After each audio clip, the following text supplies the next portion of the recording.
So I'm here with Dana Spiotta, and here at the beautiful St. Francis College, and I would just like to know, how did it feel when you won that prize?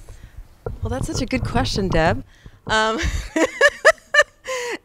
no, when I won the prize, when I heard that I won the prize, I actually couldn't believe it because I didn't think that I was going to win, and so I was very excited and happy. And then I just thought about that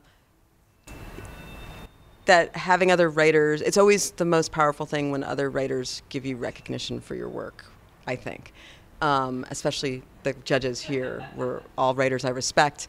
And so that feeling that other people are recognizing what you're doing, because sometimes, I don't know if you have this experience, but sometimes you're excited about what you're doing, but you're not sure anybody else is going to get it, you know? And so you kind of need that to keep going and to keep taking chances and taking risks. And so, and I kind of learned that's okay to want to hear that from other writers, you know. So that was really gratifying. That's so interesting to hear you talk about taking risks, and I'm wondering, what happens that makes you sort of jump into a risk with writing? Right. Okay. So for me, I don't know if that's for me. It's that feeling that something occurs to you, and you think, I can't really do that, right? And then you think, well, maybe I can. And you always think, well, I can just throw it away if it doesn't work out. So that is that old thing that you get with the writing. The nice thing about being a writer, it's different from being a performer in that you can make your mistakes quietly and alone. As long as you recognize their mistakes, you can throw them away. So that gives you the permission to take risks and then see how they turn out. And that seems exciting. Right, so maybe it's just to be, and also the other thing that helps, I think, is reading a lot and seeing other writers taking risks and thinking, oh, why am I being so fearful? Look what this person did. They got away with this thing you're not supposed to do. How did they do that? And what else can I get away with that you're not supposed to do? And there's something that's very exciting about that, even if it's terrifying, right? Like, can you give me an example, like who was someone who did that for you at any point, now, back, anytime that really that?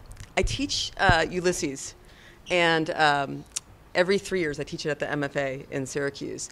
With the graduate students, we read it.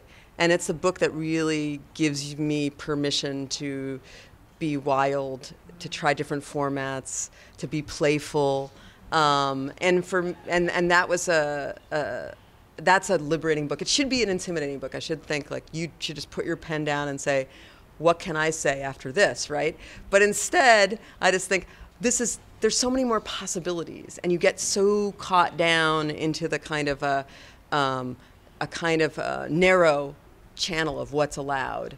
And then here's something that was written 100 years ago that's just going in any direction it feels like. And so I take that as somehow encouraging rather than discouraging. Maybe that's just a sign of my I guess you find the things that you need to give yourself permission to take risks, you know? And so that's what I do. Do you have a question for Deb? Yes, I do. So So when you're writing a story, I notice that sometimes there's a kind of two disparate, it seems like you write stories the way I write novels, is that there's disparate sort of lines that are going.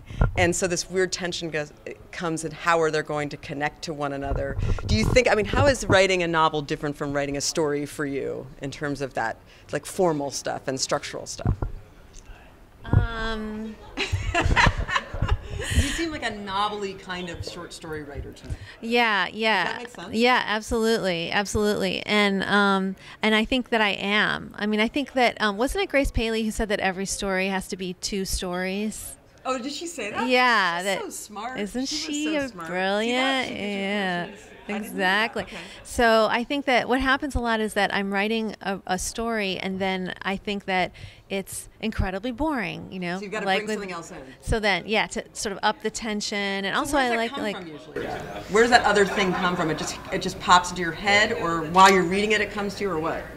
sometimes it's like mirroring. I try Okay. to do a lot of mirroring in the Yes, book, yes, I've so noticed that, that so I have two problems that are happening that are kind of talking about it in a different way, yes.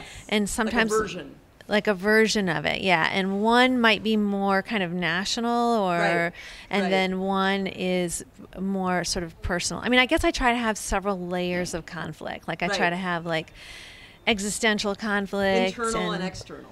yeah, and like local, external, and like Right. global. Yeah. So that there's so that's like 3 levels of. But you do it with such compression.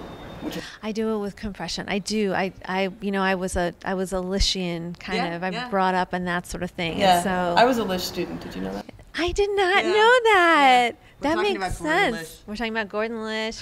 That makes so much sense. Yeah. Yeah, but you know what though? You were one of those writers who really exploded out of that. Yeah, yeah. But I can still see the traces behind. Right.